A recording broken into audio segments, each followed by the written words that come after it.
नमस्कार, वर्षाच cakes and आर्ट्समध्ये सर्वांचे मनापासून स्वागत। आज आपण एक महाराष्ट्रीयन पारंपरिक रेसिपी पाहणार आहोत। थापी वडी बघा किती छान तयार झाली आहे ना। थापी वडीलाच कुठे कुठे पाटवडीही म्हणतात। याबरोबरच आपण थापी वडी रस्सा भाजी पण आज बनवणार आहोत। रस्सा एकदम झणझणीत तयार होतो, चवीला एकदम भन्नाट चव आहे आणि नॉनव्हेजच्या भाजीलाही मागे सारेल अशी भाजी बनते। हॉटेलच्या भाजीपेक्षाही छान रस्सा भाजी आपण घरच्या घरी बनवू शकतो। उन्हाळ्यात भाज्या महाग असतात किंवा कधीकधी सगळ्याच भाज्या मिळतात असे होत नाही, तर अशा वेळी भाजीला काय करावे हा प्रश्न आपल्यासमोर असतो। तर हा थापीवडी रस्सा भाजी हा एक उत्तम पर्याय आहे।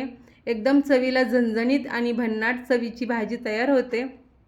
आपण ती चपाती भाकरी बरोबर खाऊ शकतो, रात्रीच्या जेवणाला किंवा दुपारच्या जेवणालाही बनवू शकतो। एकदम छान चवीला आहे आणि आपण खमंग अशी थापीवडी रस्सा भाजी आज सोप्या पद्धतीने बनवणार आहोत।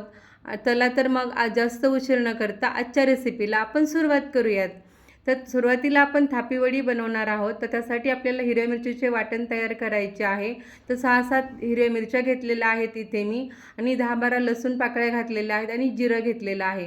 आपण हे पाणी न घालता मिक्सरला थोडंसं ओबडधोबड फिरवून घेऊयात आणि आता हे फिरवलेलं हिरवी मिरचीचा ठेचा आपण एका प्लेटमध्ये काढून घेऊयात आणि यामुळे हिरव्या मिरचीमुळे आपली थापीवडी छान चवीला बनते। तर आता आपण इथे बारीक चिरलेली मी कोथिंबीर घेतलेली आहे आणि थोडंसं सुकं खोबरं किसलेलं घेतलेलं आहे आणि 1 वाटी बेसन पीठ घेतलेलं आहे, जरा जास्त घेतलेलं आहे आणि हिरव्या मिरचीचा ठेचा। आता आपण फोडणी देऊन घेऊया म्हणजे थापीवडी बनवण्यासाठी। तर इथे कढई गरम करून घेतलेली आहे, तेल टाकलेलं आहे। तेल गरम झाल्यानंतर आपण मोहरी टाकूयात। मोहरी तडतडल्यानंतर आपण त्याच्यामध्ये थोडंसं हा केलेला ठेचा आहे तो ठेचा सगळा घालून घेऊयात आणि 2-3 मिनटं आपण परतून घेऊयात। चांगला 2-3 मिनटं आपल्याला परतायचं आहे, त्याचा खमंग वास यायला लागतो। त्यानंतर आपण कढीपत्त्याची 4-5 पाने घालून घेऊयात।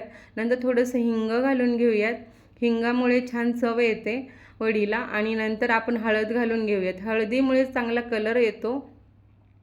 आणि नंतर आपण कोथिंबीर बारीक चिरलेली कोथिंबीर घालून घेऊया।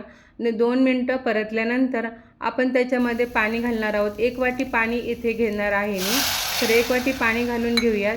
तर इथे तुम्ही तुमच्या क्वांटिटीनुसार पाणी घेऊ शकता, हे प्रमाण कमी जास्त घेऊ शकता। इथे मी चवीनुसार मीठ घातलेलं आहे आणि इथे मी 2 व्यक्तींसाठीच ही थापीवडी बनवणार आहे, थापीवडी रस्सा भाजी बनवणार आहे, तेच प्रमाण मी इथे घेतलेलं आहे। तर 1 वाटी पाण्याला आपण 1 वाटी बेसन पीठ हे परफेक्ट प्रमाण आहे, तरी पण मी जास्त घेतलेलं आहे। आणि बेसन पाण्याला उकळी आल्यानंतर आपण इथं बेसन घालायचे।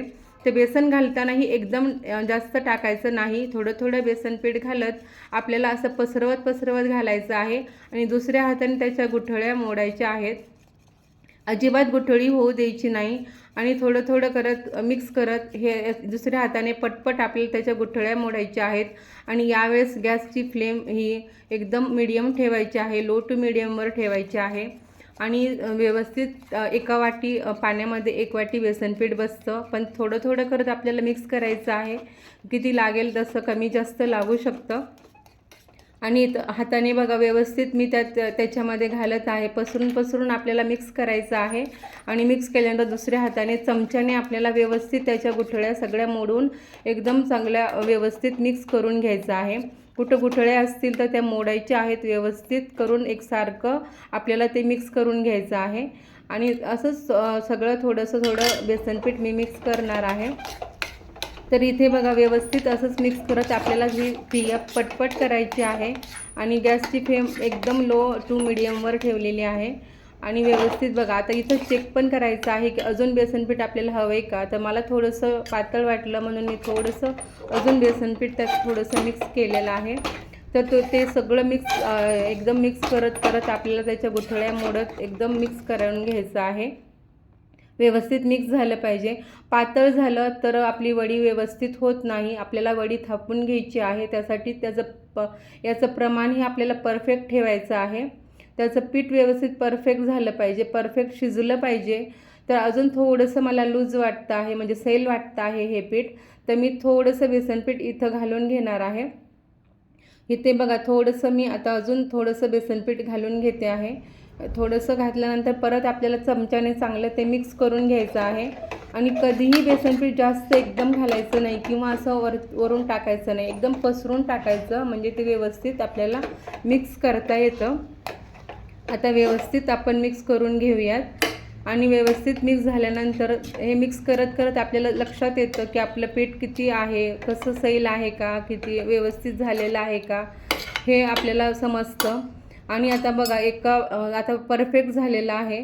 आणि एक वाटी पाण्याला 1 वाटी बेसनपीठ इथं लागलेलं आहे. मी थोडं जास्त घेतलं होतं, त्यामुळे थोडंसं शिल्लक राहिलेलं आहे. आता आपण सगळं चमच्याचं काढून 10 मिनटं त्याला उकड आणणार आहोत. 10 मिनटं चांगलं शिजवून घ्यायचं आहे. आता ही 10 मिनटं इथं झालेली आहेत. आपण हलवून घेऊयात. तर आपले पीठ शिजलं का हे थोडं चेक करूयात. आणि पीठ शिजलं का हे बघण्यासाठी थोडंसं गोळी तयार करून घ्यायची आहे. हाताला थोडंसं लागलं, चरचर लागलं तर आपण थोडंसं 2 मिनटं आता 2 मिनटासाठी झाकण ठेवून थोडंसं शिजवून देणार आहोत. 2 मिनटं इथं झालेली आहेत. तर आता आपण परत चेक करूयात की आपलं पीठ व्यवस्थित शिजलं का. तर इथं बघा आपल्या हातावर असं पीठ घेतल्यानंतर तर बोटांनी थोडंसं पीठ त्याची गोळी बनवायची आहे. व्यवस्थित गोळी लाडूसारखी बनली की आपलं ते पीठ व्यवस्थित झालं असं समजायचं. इथे आपल्याला पीठ व्यवस्थितच करून घ्यायचं आहे. आणि इथं मी ताट घेतलेलं आहे, हे त्या ताटाला थोडंसं तेलाचा हात लावलेला आहे. आणि आपण ते पीठ सगळं काढून घेऊया. थोडंसं पीठ तळायला लागतं, कारण हे आपल्याला थोडंसं व्यवस्थित परफेक्ट बनवायचं असतं, त्यामुळे खाली कढईला थोडंसं चिकटलं जातं. तर आता हे पीठ व्यवस्थित आपल्याला थापून घ्यायचं आहे. कोणी कोणी लाटण्याने लाटतात, पण मला सहसा थापायला आवडतं. आणि थापून व्यवस्थित छान हाताला समजतं की कसं आहे. म्हणून मी पाण्याचा हात घेऊन गरम गरम पीठ असतानाच आपण पाण्याचा हात घेऊन हे थापून घ्यायचं आहे. घरामध्ये पूर्वीपासून आपण ही वडी आजी करताना बघितलेलं आहे. प्रत्येकाने आजी करताना बघितलेलं असेल. आजीनंतर आई करायची. आणि आता ते आपल्याला पण ही थापीवडी आलीच पाहिजे. आपल्याला पी काय येऊ नये बनवायला. एकदम सोपी पद्धत आहे. फक्त थोडंसं त्याच्या काही टिप्स असतात त्या फॉलो केल्या की आपल्याला परफेक्ट अशी थापीवडी जमते. आणि व्यवस्थित बघा पाण्याचा हात घेऊन आणि मी व्यवस्थित सगळ्या हातांनी थापून घेतली आहे. जरा थोडंसं कडेला थोडंसं ड्राय वाटतं, जिथं कुठं ड्राय वाटत असेल तिथं आपल्याला पाण्याचा हात लावून व्यवस्थित त्याचा गोल बनवायचा आहे. आणि व्यवस्थित बघा मी थापून घेतलेला आहे. थापीवडी थोडीशी जाडच असते, जास्त पातळी करायचं नाही. आणि व्यवस्थित बघा ही अशी थापून घेतली आहे. गरम गरम असतानाच आपल्याला चटके बसतात, तरीसुद्धा पाण्याचा हात घेऊन थापून घ्यायची. आणि आता ही थापून झालेलं आहे. इथे मी थोडंसं किसलेलं खोबरं थोडंसं छान दिसण्यासाठी घालून घेते वरती. आणि थोडीशी कोथिंबीर आणि थोडेसे तिळामुळं आणि कोथिंबीरमुळं आपली वडी छान दिसते. आणि परत थोडंसं थापून घेऊया 2 मिनटासाठी, कारण ते तीळ वगैरे सगळं त्या वडीला चिकटतात. आणि मग रश्शात वडी टाकली तरी निघणार नाहीत. अशी आपण थोडंसं थापल्यानंतर व्यवस्थित छान बनते. अशी थापून ही वडी अजिबात रश्शात घातली तरीसुद्धा मिक्स होत नाही. गरम रश्शात आपण नंतर मिक्स करणार आहोत. आणि आता त्याची काप करून घेऊयात. मी चाकूनच इथं काप करत आहे. ते इथे बघा अशा लाईनी करून व्यवस्थित आपल्याला करायचं आहे. आणि पीठ बघा अजिबात चाकूला पण चिटकत नाही, व्यवस्थित झालेलं आहे. आणि आता त्याचे असे उभे काप करून आपण एकदम त्रिकोणी अशा वड्या करून घेणार आहोत याच्या. आणि एकदम छान वड्या निघतात. अजिबात ताटाला पण चिटकत नाहीत किंवा खाताना पण कोरड्या वाटत नाहीत. आणि रश्श्यामध्ये घातल्यानंतर पण लगेच विरघळत पण नाहीत. आणि रश्श्यामध्ये एकदम छान अशी चव लागते. खायला अशा सुक्या पण छान लागतात. आपण अशा सुक्या वड्यासुद्धा खाऊ शकतो. पितृपक्षामध्ये बघा ही वडी हमखास बनते. आणि प्रत्येकाच्या घरी ही बनलीच जाते. आणि बघा किती छान अलगद अशी ही वडी आता आपण काढून घेऊया. तर चाकूनेच मी थोडीशी सैल करते आहे कडा त्याच्या. आणि हे बघा व्यवस्थित अशी वडी आपली तयार झालेली आहे. आणि व्यवस्थित निघली आहे. हातालाही चिटकत नाही किंवा ताटालाही चिकटलेली नाही. व्यवस्थित छान अशी थापीवडी आपली तयार आहे. खायला पण अशी सुकी पण छान लागते. पण इथे आपण रस्सा बनवणार आहोत, रस्सा भाजी बनवणार आहोत. आणि ही एकदम म्हणजे आपली पारंपरिक महाराष्ट्रीयन रेसिपी आहे. एकदम आपल्या महाराष्ट्रातच बनली जाते. आणि खूप चवीने लोक हिला खातात आणि एकदम छान बनते। तर ह्या बघा वडी एकदम सुंदर आहे, कुठेही अशी मोडत नाही किंवा नाही, लवचिक एकदम छान बनलेली आहे। आणि या पद्धतीने तुम्ही केला तर एकदम छान बनतील वड्या, त्यामुळे तुम्ही नक्की ट्राय करा। आणि बघा व्यवस्थित अशा सगळ्या वड्या मी आता काढून घेते। बघा ह्या व्यवस्थित थापी वडी आपली तयार आहे।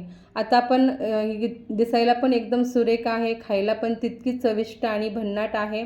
तर आता आपण त्या रस्सा बनवणार आहोत थापी वडीसाठी। तर रश्श्यासाठी मी 2 कांदे इथं चिरून घेतलेले आहेत, थोडंसं खोबरं किसून घेतलेलं आहे, तीळ 1 चमचा डाळ घेतलेला आहे, चणा डाळ आणि लसूण पाकळ्या आणि आलं घेतलेलं आहे। ते आपल्याला भाजून घ्यायचं आहे। तर अगोदर आपण सुकं खोबरं भाजून घेऊयात। सुकं खोबरं तेल न टाकताही भाजू शकतो, तर त्याला तेलाची काही गरज नसते। तर पॅन गरम केलेला आहे मी, इथं सुकं खोबरं मी 2 मिनिटासाठी भाजून घेतलेलं आहे। थोडंसं गोल्डन कलर आला की ते काढून घेतलं।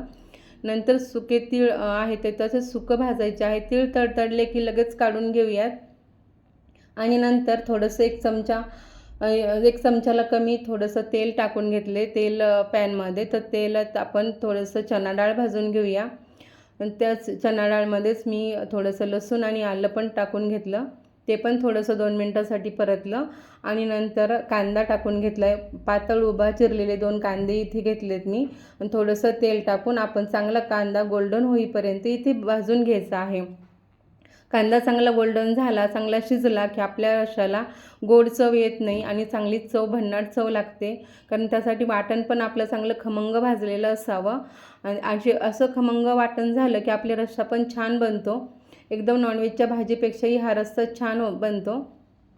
आणि बघा व्यवस्थित छान आपलं वाटण थंड झालेलं आहे। आता आपण थोडीशी कोथिंबीर घालून हे वाटण थोडंसं पाणी घालून एकदम मिक्सरला बारीक वाटून घेणार आहोत।